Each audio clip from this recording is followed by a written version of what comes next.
Let's talk about finding out on a gossip website that someone had posted claiming that you are a con woman and a master manipulator. I wasn't going to say anything, but I can't not.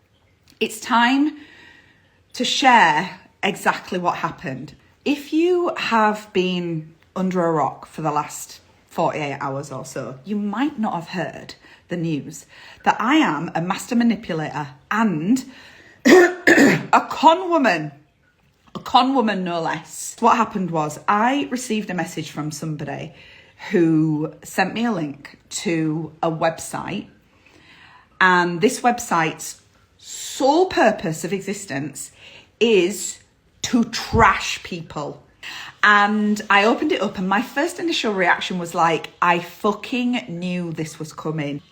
I predicted it. I absolutely predicted it. Not necessarily what was said, but the moment where it went from sometimes people disagreeing with me and trolling me in my DMs or on comments, and it being laid out on one of these sites, on one of these gossip websites. You see your name somewhere on the internet, somebody outright saying Lisa Sykes is a con woman. Lisa Sykes is a con woman and a master manipulator. But the thing that really stood out to me on this thread was, I'm just going to read again from my screenshots here. I've got no idea who Lisa Sykes is. If she was a very successful businesswoman who clearly worked very hard and created a very successful business from scratch, then I could see the appeal of wanting business advice from her.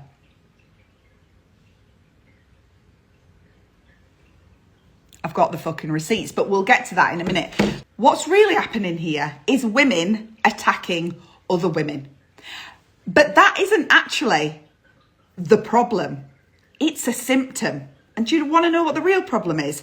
The real problem is that patriarchy keeps us all fucking distracted by turning against each other. It is absolute classic divide and conquer, patriarchy 101. If I see other women as the enemy in all of this, I've already lost. I become the mouthpiece of the very fucking system that I am here to dismantle. Have you ever experienced this? Women coming for other women, it's not a new concept, but it's also not the actual problem. We've been conditioned to do this. We have been conditioned to attack each other.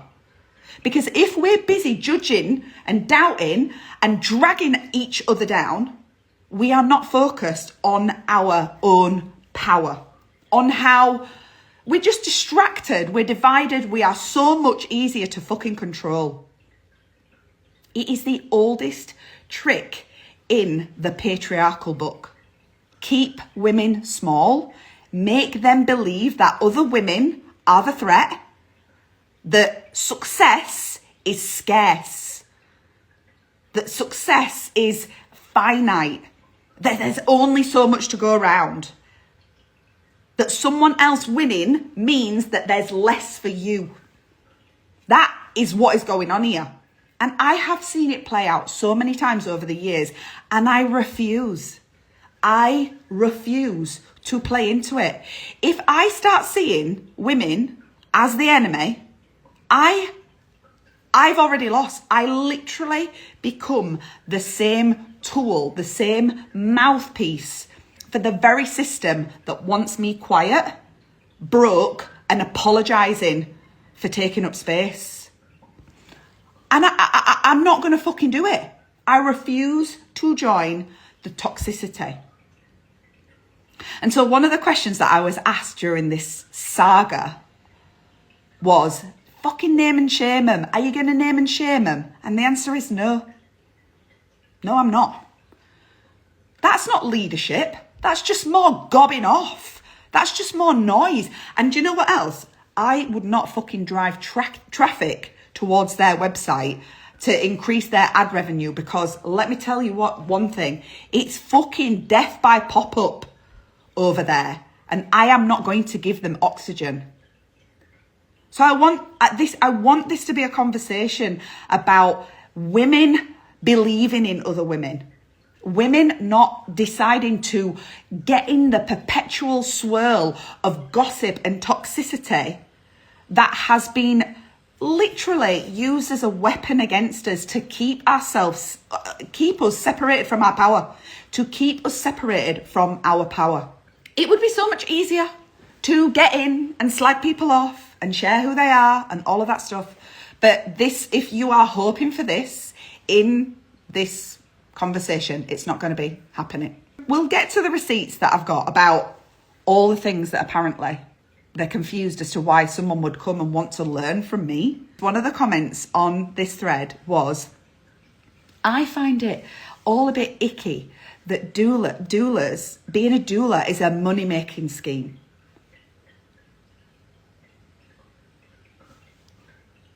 Like, hold the front page. A job is a money-making scheme. Again, this is the continued narrative that women's work is not worthy of being paid properly. It's not worthy of money because we cannot weigh and measure it. The myth that anything that is a passion, anything that is of service, is nurturing, intuitive, caring, that is not worth money. But can we just talk about the literal lives that are saved by nurses, and nurses are under fucking paid and overworked, the lives that are changed by midwives, by doulas, by all of the coaches out there that are helping people to have different birth experiences, feel differently about themselves in their lives. You can't even put a monetary value on life-changing support, and yet, no. It's icky to think about doulas making money. What? On what fucking planet? I'll tell you on what planet. On the planet patriarchy. On the planet patriarchy. And I am here to put an end to this weaponization of female altruism. We should just be so happy to be able to be of service and to be... No, fuck that. No. We get to be paid well for what we do. There are people who I have been a doula for. I started as a doula in 2010 and I started supporting people in the birth space way before then. Way before then. There are people out there whose lives have been changed by the support that I gave. I know it. We are still connected. They have stepped into new identities and moved forward in their lives completely differently because of the support that they received from people like me. I don't need a fucking award for it, but I get to be paid properly for that. Not everyone can do it. Not everyone can do it. Let's park the fact that they are keeping us divided on purpose to keep us distracted from our power, because heaven forbid we realised how fucking powerful we were as women. The whole fucking house of cards would come falling down. But also, let's just get the receipts out, right?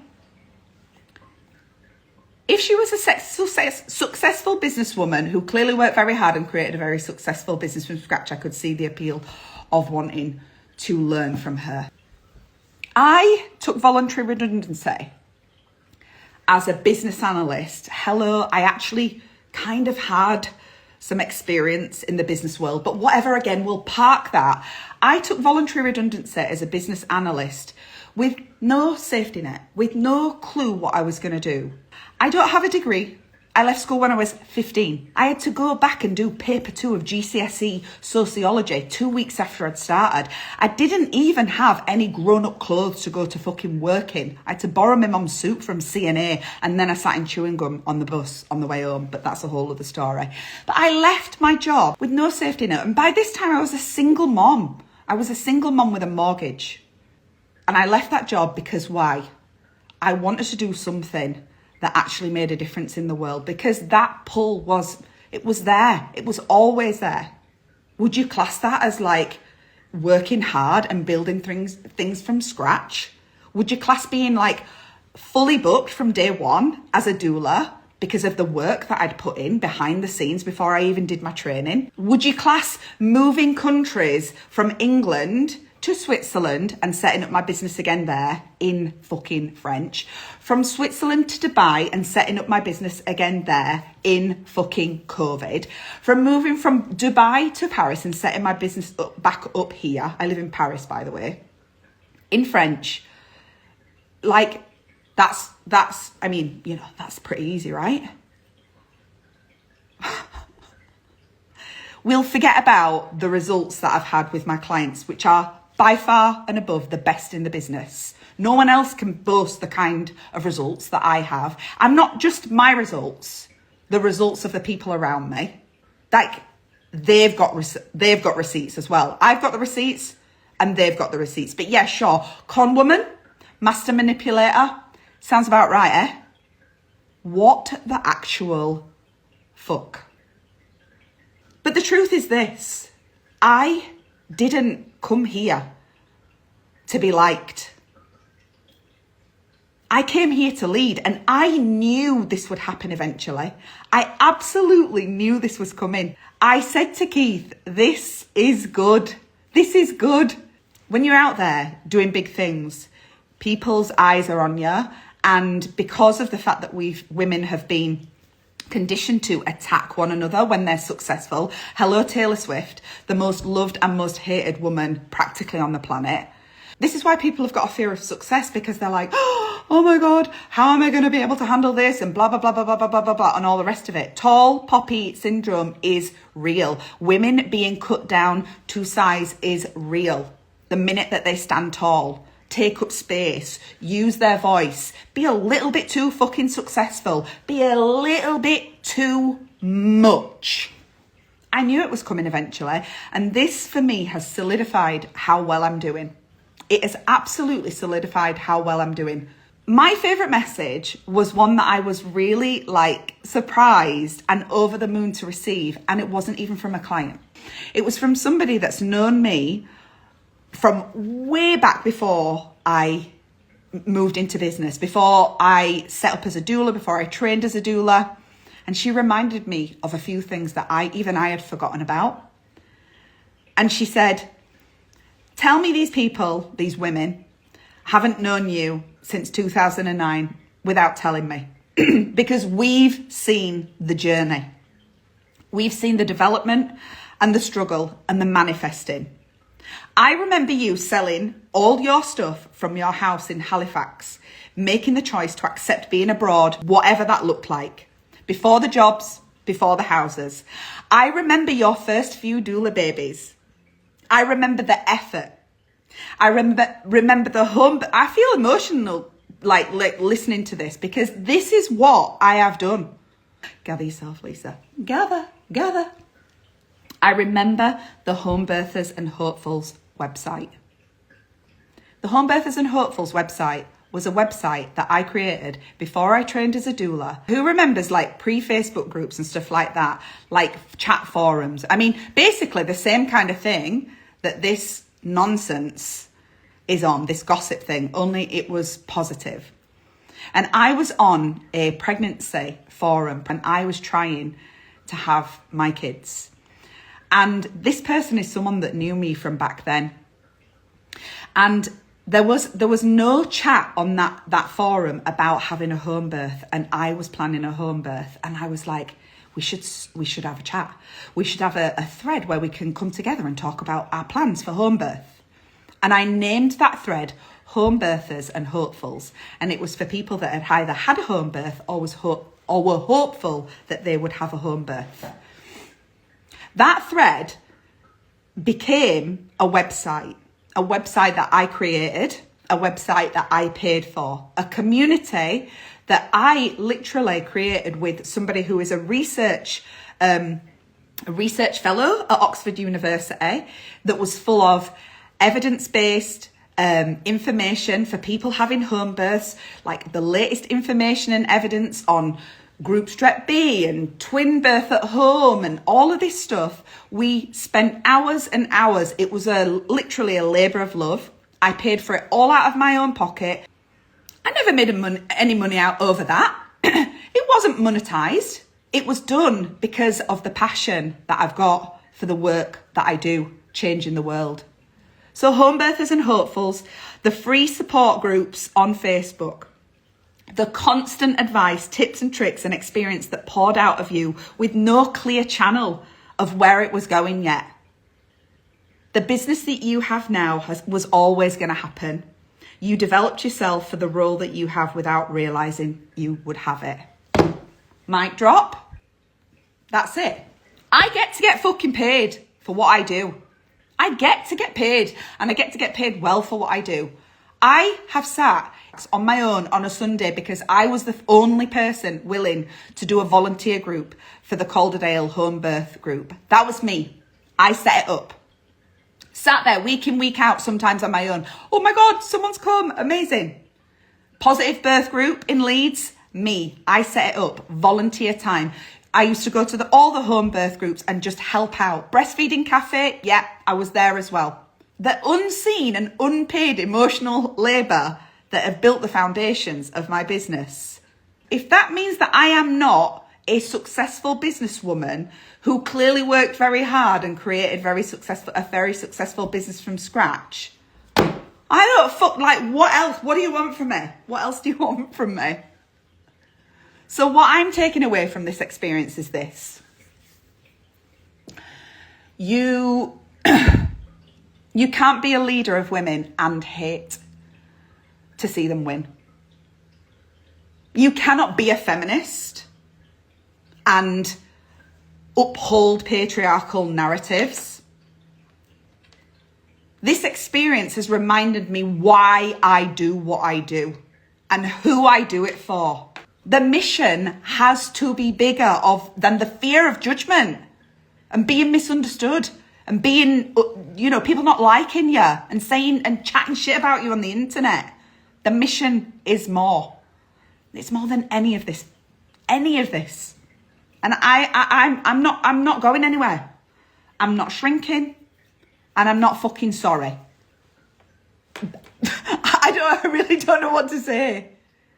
I really don't know what to say. So if you have ever been dragged, if you've ever been doubted, if you've ever been dismissed, if you've ever felt any of the things or feared feeling any of the things that I have talked about in this live, do not allow it to define where you go next, what you do, how much space you take up. You are allowed to take up space. You are allowed to get fucking paid properly for work that people don't get, that they don't understand why anyone would pay for it. You are allowed.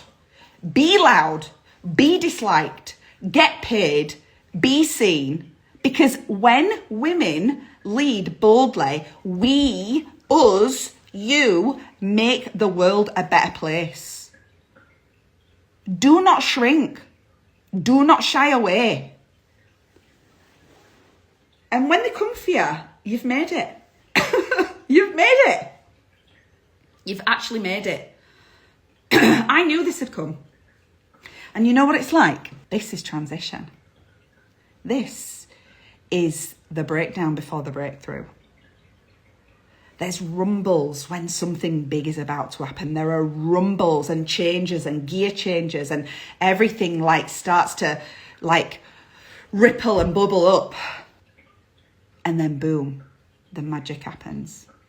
And that's what's happening here, my friends. So be big, be bold, be fearless, be loud, but don't be an enemy of other women.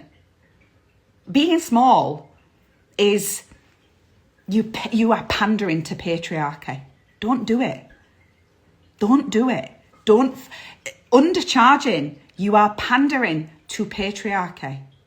There is so much to go around, and what you do changes the world. Keep doing it. People will misunderstand. People might even drag you on the internet, but you know what? You won't fucking die. All right, my darlings.